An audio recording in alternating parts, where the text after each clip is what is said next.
আসসালামু আলাইকুম। আজকে আমি মুড়ি দিয়ে ভীষণ মজার একটা রেসিপি করে দেখাবো। প্রথমে এখানে মুড়ি নিয়েছি ২ কাপ। তারপর ব্লেন্ডার জাগে নিয়ে নিচ্ছি আর সুজি 1/4 কাপ দিয়ে আমি ব্লেন্ড করে নিব।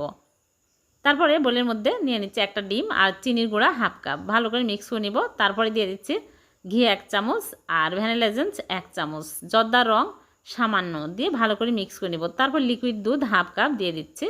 আর এখানে মুড়ির গুঁড়াগুলো দিয়ে দিলাম, বেকিং পাউডার 1/2 চামচের একটু কম দিয়ে আমি 10 মিনিট ঢেকে রাখবো। 10 মিনিট পর বাদ বাকি দুধগুলো দিয়ে দিচ্ছি, দিয়ে আমি ভালো করে মিক্স করে নেব। তারপরে মোল্ডে আমি ঘি ব্রাশ করে নিচ্ছি, খাতার কাগজ বিছিয়ে নিয়েছি।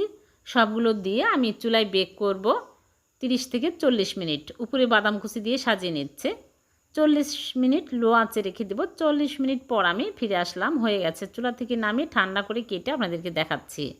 হয়ে গেল মুড়ি দিয়ে ভীষণ মজার নাস্তা, খুবই টেস্টি। নরম হওয়া মুড়ি ফেলে না দিয়ে এইভাবে বানিয়ে দেখবেন, সবাই অনেক পছন্দ করবে।